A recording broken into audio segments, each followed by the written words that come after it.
One, myself Pooja Gaikwad. I am from School of Allied Health Science, Punyashlok Ahilyadevi Holkar, Solapur University, Solapur. Today we will discuss about the chapter vitamins. We all know about vitamins. Then there are two types of vitamins. Firstly, we discuss about the water vitamins. Now, essential vitamins are the essential organic compound that are required in a small amount for normal growth or maintenance of good health and for proper utilization of other nutrient or maintenance of our body. These are not synthesized in our body, that's they need or they obtain from the food that we eat every day. Okay. Now we will discuss about the types of vitamins. We all know about the classification of vitamins. There are two types of vitamins. First one is the fat soluble vitamin and second one is the water soluble vitamin. Then firstly we discuss about the fat soluble vitamin, that is the there are four types of fat soluble vitamin. First one is the vitamin A, second vitamin D, then vitamin E, and then vitamin E, and last one is the vitamin K. These are the fat soluble vitamin. And water soluble vitamin again divided into two parts, that is the B complex and non B complex. Obviously B complex are help in energy releasing, that is the B complex example, that is thymine, riboflavin, niacin, pyridoxine, botine and pantothenic acid. These are the B complex. Folic acid and B12, that is the cyanocobalamin. These are the B complex vitamins. And non B complex vitamins, that is the hemopoietic vitamin and vitamin C. Hemopoietic example folic acid and B12, these are the hemopoietic vitamin, and vitamin C, these are the non complex B vitamin. This is the total classification of the vitamins. Okay. Next, now we will discuss about the difference between fat soluble vitamin and water soluble vitamins. Then fat soluble vitamins soluble in fat, and then water soluble vitamin is soluble in the water. Then next difference is the absorb along with the lipid. Fat soluble vitamins are absorbed along with the lipid or fat, then water soluble vitamins absorb in a simple way. Okay. Then next one is next difference between fat soluble and water soluble is they require carrier protein, for example lipoprotein, that is the chylomicron, and water soluble vitamin no requirement of any carrier of protein. Next one is the they stored in a liver. Fat soluble vitamins are the stored in the liver. Then water soluble vitamin are not stored in our body, or they if they stored then it is very few or minute minimum, म्हणजे आपण त्याला असं म्हणू शकतो की खूप कमी प्रमाणामध्ये ते स्टोर्ड होतात झाले तरी. ठीक आहे. Then next difference is the toxicity. hypervitamosis may occur or there is since excess is excreted, because they are water soluble, therefore they excreted by the urine. Then next difference is the single large dose may be prevent deficiency. Okay. For example जर एक्झाम्पलच द्यायचं झालं तर छोट्या मुलांना आपण जो vitamin A चा जो डोस देतो, this is the help in prevent vitamin A deficiency in preschooler or infant. Okay. But regulatory dietary supply is required. In water soluble vitamins, that is the regulatory dietary supply is required because they are not stored in our body. Okay. The example of the fat soluble, in few minutes we will discuss that A, D, E, K, that is the fat soluble vitamins, and water soluble vitamin, that is the B complex and vitamin C. Okay. Then next, firstly we discuss about the lipid soluble vitamins, that is the common feature or characteristics of the lipid soluble vitamin or fat soluble vitamin. Okay. They are hydrophobic, vitamin A, D, E, K, that is these fat soluble vitamins are the hydrophobic. Then fat soluble vitamins are isoprene derivatives. Next one is the they cannot synthesize by the body. Fat soluble vitamin these are the cannot synthesized by body, and some water soluble vitamins are synthesized by the body. For example, niacin, that is the tryptophan, one amino acid that converted into the niacin. These means water soluble vitamins. Some water soluble vitamins are the synthesized by the body, but lipid soluble vitamins or fat soluble vitamins, these are not synthesized by the body. Then next one is the supplied by the diet. Lipid soluble vitamin or fat soluble vitamin, these are the supplied by the diet. Then next, absorption along with fat. Now obviously they are the fat soluble, therefore their absorption along with the fat. Then next, transport by lipoprotein or a specific binding protein. They are transport with lipoprotein, especially chylomicron. Then and specific binding protein, for example vitamin A, that is the RBP, it is the specific binding protein, that is the retinol binding protein. They required for transport any lipoprotein or a specific binding protein. Then surplus amount stored in liver, जसं की आता for जर example द्यायचं झालं तर असं म्हणतात की आपण जर उन्हाळ्यामध्ये जेव्हा आंब्याचा सीझन, मँगोचा सीझन असतो, त्यावेळेस जर प्रत्येक दिवशी जर आपण एक मँगो कंझ्युम केला, 1 मँगो इन अ डे जर आपण कंझ्युम केला, तर आपली एक 1 इयरची जी रिक्वायरमेंट आहे टोटल व्हिटॅमिन ए ची, तर ती फुलफिल होते. म्हणजे त्याचं रिझनच आहे की these fat soluble vitamins are stored in the liver. Okay. Then excess consumption leads to the accumulation and toxic effect. जसं की आता आपण आधी डिफरन्स पाहिला त्यावेळेस सांगितलं की वॉटर सॉल्युबल जर एक्सेस झाले तर ते काय करू शकतात की एक्सक्रीट होऊ शकतात युरिन थ्रू, पण फॅट सॉल्युबल जे आहेत तर ते अक्युमुलेट होतात बॉडीमध्ये आणि त्यामुळे त्याचे टॉक्झिक इफेक्ट जे आहेत तर ते as compare to water soluble जास्त आहेत. Next, these are the introductory part of the vitamins, that is the types of vitamins, then difference between fat soluble vitamins and water soluble vitamin. Now we will discuss about a specific vitamin, that is the vitamin A. Vitamin A is the fat soluble vitamin. Then it is a essential nutrient needed in a small amount for the for the normal functioning of the visual system and maintenance of cell function, for growth, epithelial integrity, red blood cell production and immunity and reproduction. Okay. Then vitamin A deficiency is a major nutritional concern in poor societies, especially in lower income countries like India. Next one, now we will discuss about the sources of vitamin A. तर first जर बघितलं आपण तर animal source and plant sources. First one animal sources, that is the egg, meat, cheese, liver, fish liver oil, then kidney. these are the plant sources, these are the animal sources. And then in plant sources, carrot, sweet potatoes, apricot, broccoli, spinach, pumpkin, papaya, mango, that is the those are the red or orange fruits, red and orange color fruits and green leafy vegetable are the rich sources of the vitamin A. But plant sources are the pro-vitamin sources, that is the in plant sources not vitamin A not present, but the pro-vitamin, that is the carotene is present, and carotene it is the precursor of vitamin A. Okay.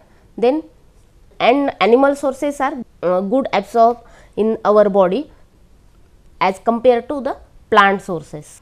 Next, vitamin A perform and preform and provitamin. For example, preform, these are the animal sources, that is the egg, liver, then fish oil. In that म्हणजे त्या sources मध्ये सगळं म्हणजे preform vitamin आहे, that is the retinol. and in animal sources proform vitamin is present, that is the carotene. Okay. Then retinoid natural or synthetic form of vitamin A. Retinol, it is the form of vitamin A. Then preform, 3 preform compound that are the metabolically active and found in the animal product. First one is the retinol, second one is the retinol, and third one is the retionic acid. These are the chemical compound or group of the vitamin A. Vitamin A, it is not a single compound, it is the group of compound, that is 3 compound, retinol, retinol and retionic acid. Okay, these are the actual natural form or synthetic form of the vitamin, that is the preform of the vitamin. In preform there are 3 compound, that is retinol, retinol and retionic acid.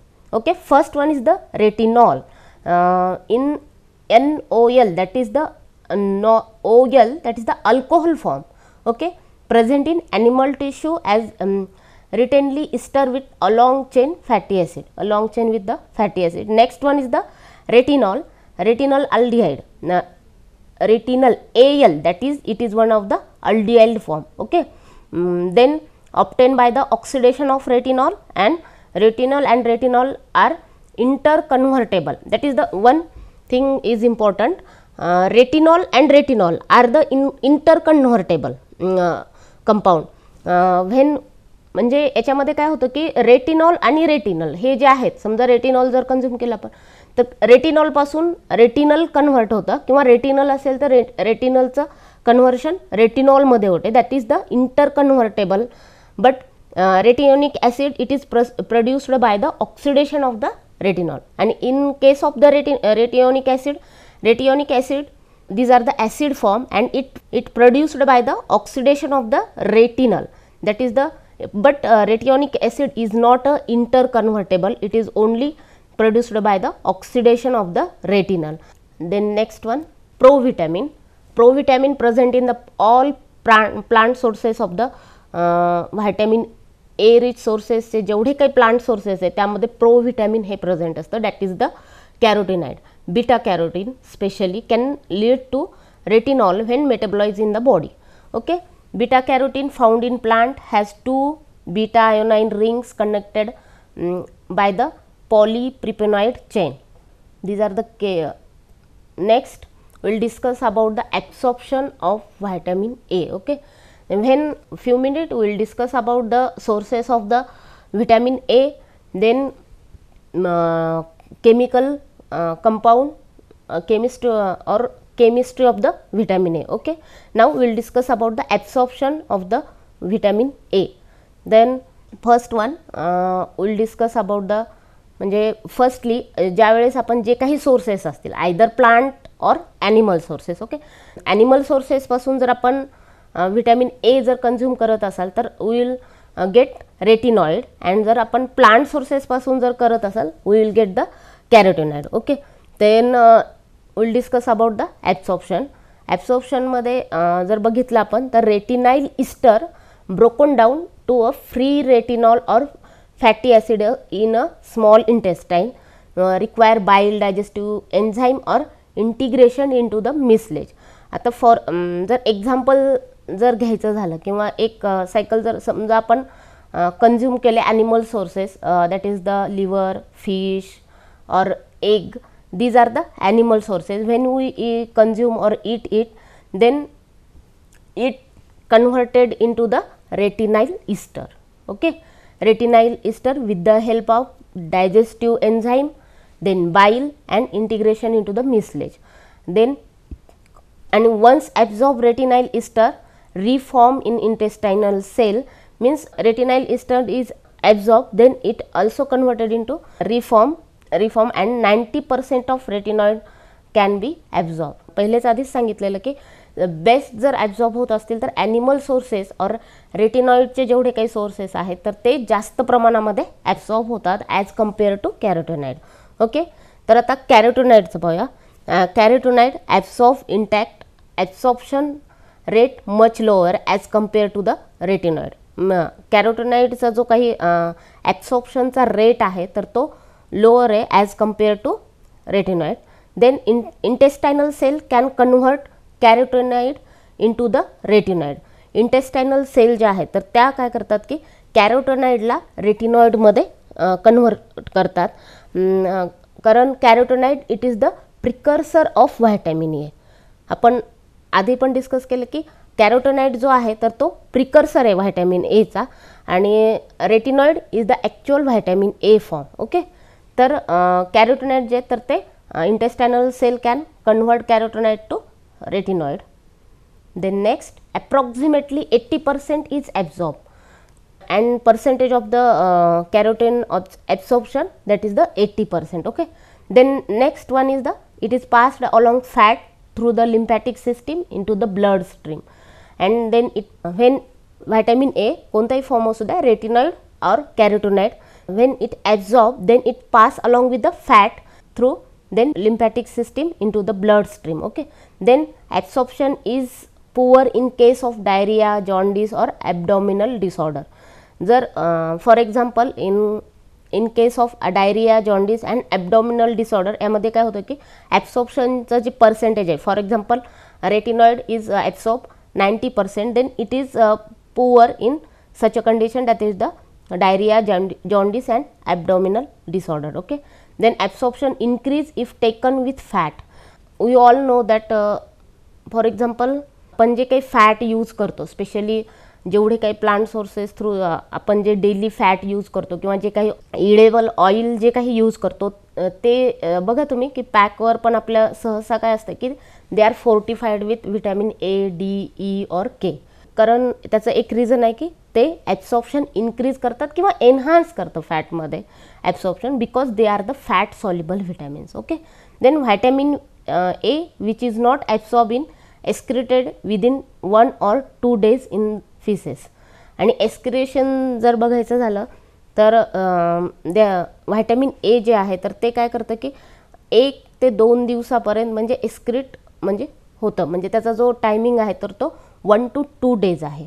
तेच जर आपण water सॉल्युबलचं comparison केलं होतं तर water soluble जे आहे तर ते लगेच एक्सक्रीट होतात, पण vitamin A is not absorb, is excreted within the 1 or 2 days in the faeces. Okay, then next one, transport. Vitamin A transported via chylomicron from intestinal cell to the liver. That is what is chylomicron? Chylomicron is the lipoprotein that helps in the different fat particle or compound, म्हणजे travelling साठी help करतं फॅटच्या पार्टिकलला. Okay, these are the chylomicrons. The transported via एक specially जर सांगायचं झालं की तर स्पेशली सगळेच फॅट सॉल्युबल जे आहेत व्हिटॅमिन्स तर ते कायलोमायक्रॉनच्याच हेल्पनी ट्रान्सपोर्ट होतात. तर याच्यामध्ये transported via chylomicron in intestinal cell to the liver, then transported from the liver to target tissue as a retinol via retinol binding protein. म्हणजे ट्रान्सपोर्टेशनचा जर विचार करायला झाला तर आपण फॅट सॉल्युबल व्हिटॅमिन्सच्या कॅरेक्टरिस्टिक्समध्येच बघितलं होतं की ज्या वेळेस फॅट सॉल्युबल व्हिटॅमिन ट्रान्सपोर्ट होतात तर त्यावेळेस त्यांना एकतर लिपोप्रोटीनची नीड लागते किंवा मग प्रोटीन बाइंडिंग जे काही व्हिटॅमिन बाइंडिंग प्रोटीन जे आहेत तर ते लागतात.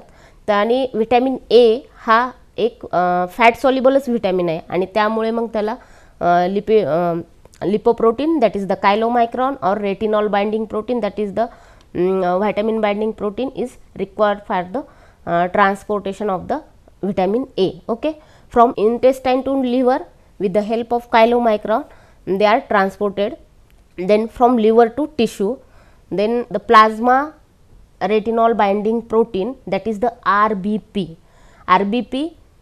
that to cell membrane.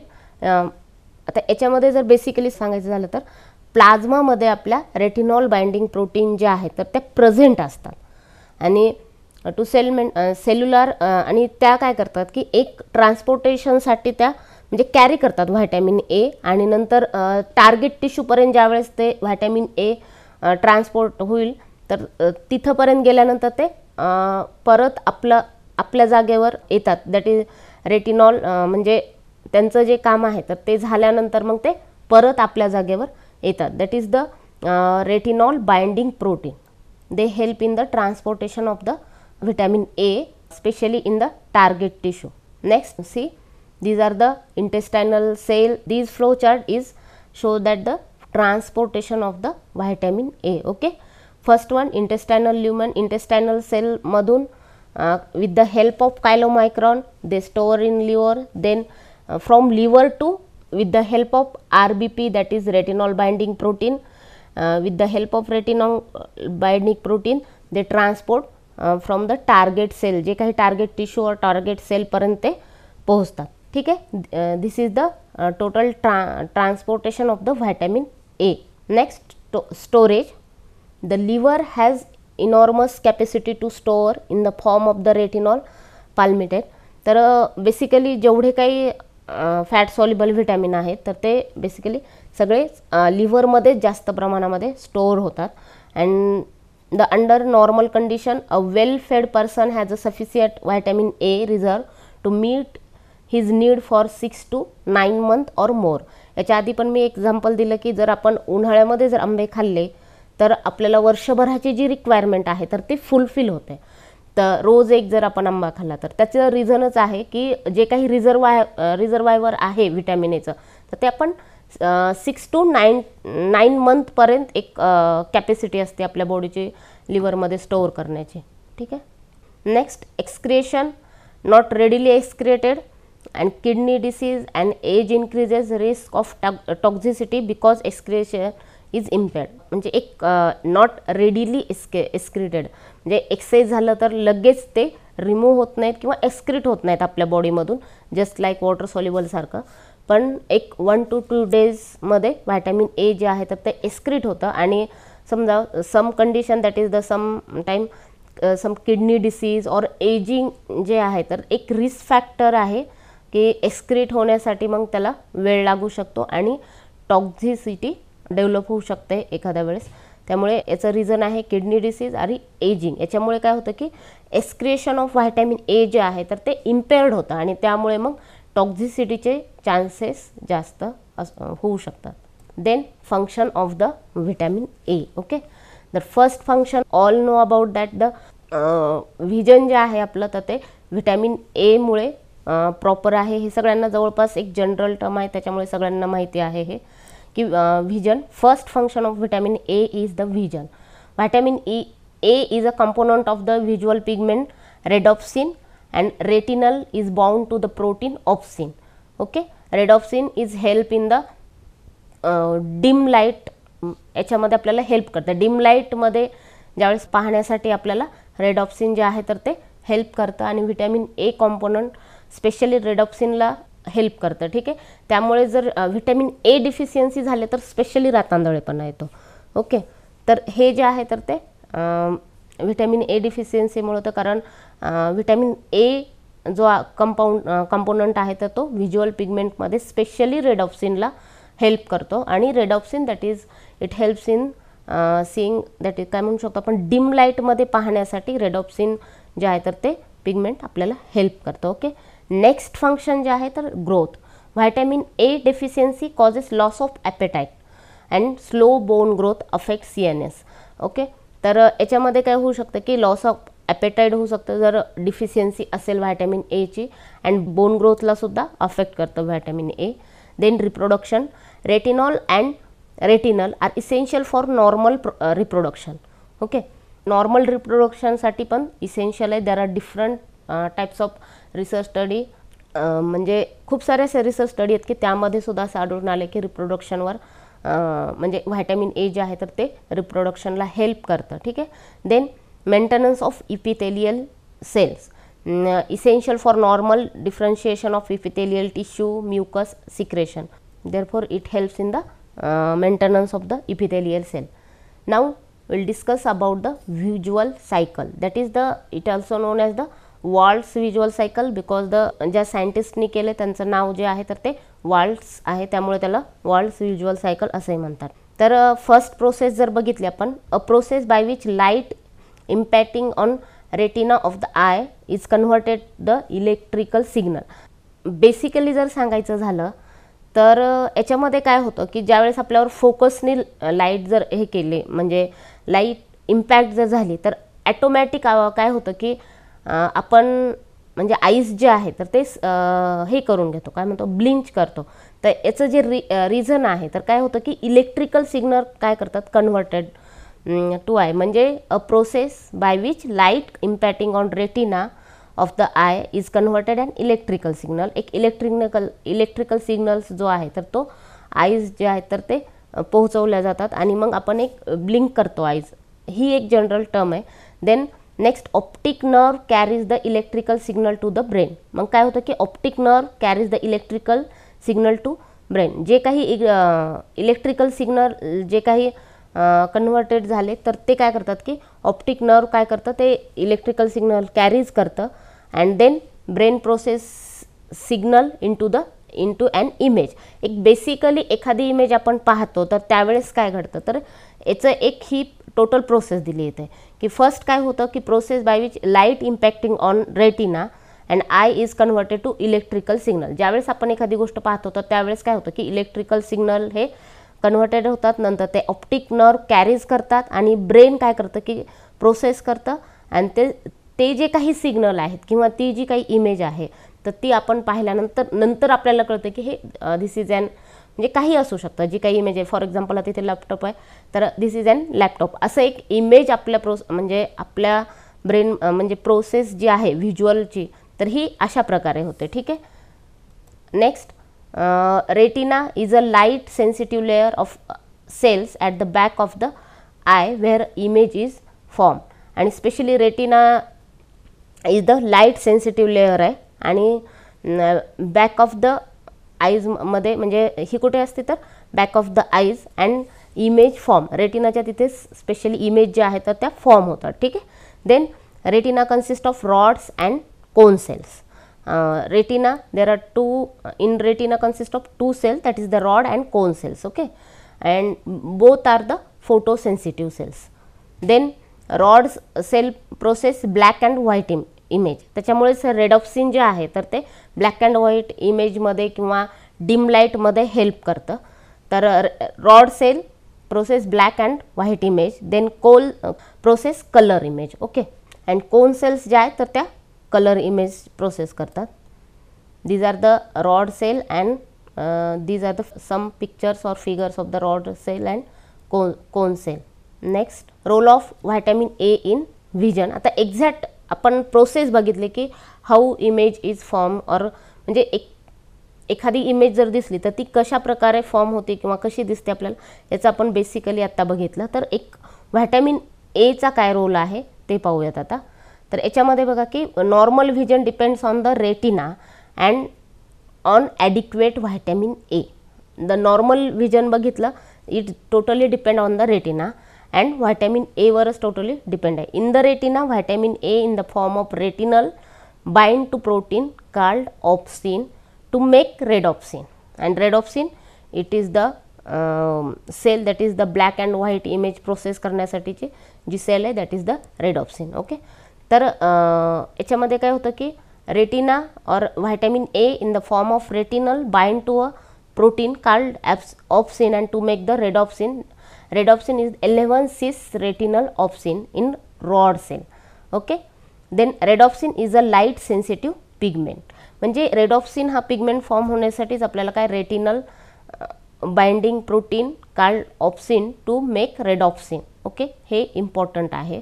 That is the 11-cis retinal opsin in rod cell and rhodopsin is the light sensitive pigment. Then when stimulated by light, vitamin A isomerize from its bent and cis form to stretcher transform and detach from the opsin. मग ज्या वेळेस it stimulated by light specially तर त्यावेळेस काय होतं की जे काही आयसोमर्स आहे स्पेशली सिस फॉर्म जो आहे cis form that is 11-cis retinol opsin, this form converted into the transform and detached from the opsin protein, that is the retinal bind to a protein called opsin and to make the rhodopsin. मग यामध्ये काय होतं की रेडॉप्सिन जे आहे तर ते cis form जाऊन ट्रान्सफॉर्ममध्ये कन्व्हर्ट होतं आणि त्याचा जो ऑप्सिन प्रोटीनला जे अटॅच झालेलं आहे तर ते डिटॅच होतं. ठीक आहे. Then after that the opsin molecule change shape obviously after detached from the retinol rhodopsin then it these molecule change the same, that is the opsin molecule जो आहे तर तो शेप काय करतो, चेंज करतो, which sends a signal to the brain via optic nerve and image is formed. म्हणजे actually काय होतं, जेव्हा एखादी इमेज दिसते तर त्यावेळेस रेडॉप्सिन 11 सिस रेटिनल ऑप्सिन हा जो फॉर्म आहे तर याचं कन्व्हर्शन 11 ट्रान्स रेटिनल ऑप्सिन यामध्ये 11 सिस रेटिनल ऑप्सिन हा जो फॉर्म आहे तर हा कन्व्हर्टेड होतो ट्रान्सफॉर्ममध्ये आणि याच्यापासून ऑप्सिन जो आहे तर तो डिटॅच होतो आणि नंतर मग काय होतं, नंतरच्या स्टेपमध्ये ऑप्सिन मॉलिक्यूल हा स्वतःचा जो शेप आहे तर तो चेंज करतो आणि त्याच्यानंतर काय तो which send a signal to the brain via optic nerve and image is form.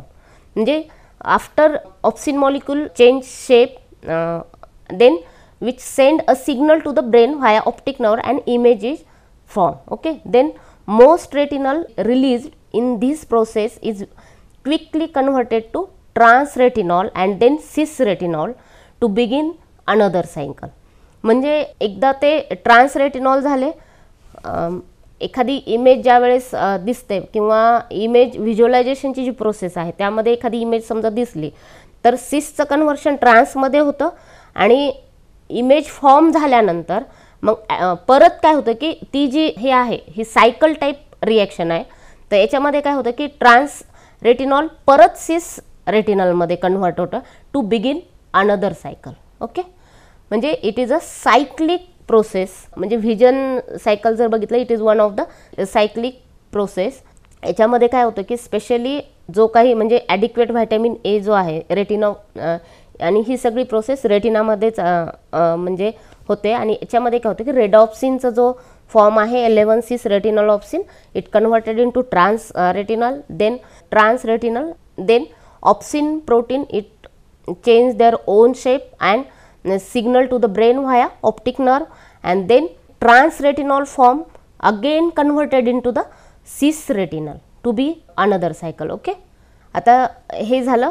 Then role of vitamin A in vision, that is the dark adaptation time जो आहे तर तो पाहूयात. Bright light depletes the rhodopsin. Obviously मी आत्ताच म्हणजे याच्या आधी पण सांगितलं की ब्राईट लाईट जर झालं तर आपण ब्लिंक करतो आईस, तर ते जे आहे तर ब्राईट लाईट आपण म्हणजे एकदम जर फॉर एक्झाम्पल एक जनरल भाषेत जर सांगायचं झालं तर समजा लाईट गेली, म्हणजे लाईट जर गेलेली असेल स्पेशली रात्री वगैरे अंधार होतो आणि मग आपल्याला थोडा वेळानंतर थोडंसं दिसायला लागतं किंवा उन्हामधून तुम्ही एकदम घरात आलात तरी आपल्याला दिसत नाही कारण एकदम ब्राईट लाईटमधून आपण एकदम थोडंसं जर डिम लाईटमध्ये आलो तर थोड्या सेकंदासाठी आपल्याला दिसत नाहीत. This is the bright light deplete rhodopsin. Then sudden shift from bright light to darkness causes the difficulty in seeing. मी आता सांगितलं की जेव्हा आपण उन्हामधून किंवा स्पेशली उन्हाळ्यामध्ये हा अनुभव जास्त येतो की याच्यामध्ये काय होतं की आपण जेव्हा काय करतो उन्हामधून पटकन जर घरात आलो तर आपल्याला थोड्या वेळासाठी दिसत नाही. याचं कारण काय की bright light depletes the rhodopsin. ठीक आहे, the sudden shift from the bright light to darkness causes the difficulty in seeing. म्हणजे थोडंसं आपल्याला अवघड जातं आणि थोडेसे काही मिनिट गेल्यानंतर किंवा काही सेकंद गेल्यानंतर आपल्याला नॉर्मल दिसायला लागतं. तर rhodopsin is synthesized in a few minute and vision is improved in the dark. आता डार्कमध्ये सुद्धा काय होतं की रेडॉप्सिन जे आहे तर काही फ्यू मिनिट लागतात सिंथेसाइज व्हायला आणि मग व्हिजन जे आहे आपलं तर ते क्लिअर होतं. Next, the time required to synthesize rhodopsin in dark is called as the dark adaptation time. म्हणजे प्रत्येकाचा जो काही टाईम लागतो स्पेशली उन्हामधून आल्यानंतर, आता एक्झाम्पल द्यायचं झालं तर उन्हामधून समजा आपण घरात आलो तर थोड्या वेळासाठी आपल्याला दिसत नाही कारण घरात जी लाईट असते तर ती कम्पेअर्डली थोडीशी डार्क असते म्हणजे बाहेरच्या याच्यापेक्षा. तर याच्यामध्ये काय होतं की जो टाईम आहे तर दॅट इज द जो काही टाईम लागेल सेकंदामध्ये असेल किंवा एखादा मिनिट वगैरे जो टाईम आहे that is the dark adaptation time. Okay, then it is increased in vitamin A deficiency. आणि जर डिफिशियन्सी असेल ऑब्वियसली व्हायटॅमिन ए जर डिफिशियन्सी असेल तर रेडॉप्सिनचं वर्क जे आहे तर ते प्रॉपर होत नाही आणि डार्क अडॅप्टेशन टाईम जो आहे तो ॲटोमॅटिक इन्क्रीज होतो. म्हणजे आता वर्क प्रॉपर होत नाही म्हणजे नेमकं काय होतं की जो काही रेडॉप्सिनचा 11 सिस रेटिनल ऑप्सिन जो फॉर्म आहे तर तो कन्व्हर्ट ट्रान्सफॉर्ममध्ये होण्यासाठी किंवा मग ऑप्सिन मॉलिक्यूल जो शेप चेंज करतो हे जे आपण आधी पाहिलं तर ते जे आहे तर ती प्रोसेस व्हायला वेळ लागतो जर व्हिटॅमिन ए डिफिशियन्सी असेल तर. Then thank you. This is the vitamin A, specially vitamin A function in the vision. Thank you. And our topic is stop now. इथे संपलेला आहे आपला टॉपिक आणि आपण नेक्स्ट टॉपिकमध्ये डिफिशियन्सी ऑफ व्हिटॅमिन ए पाहूया. ओके.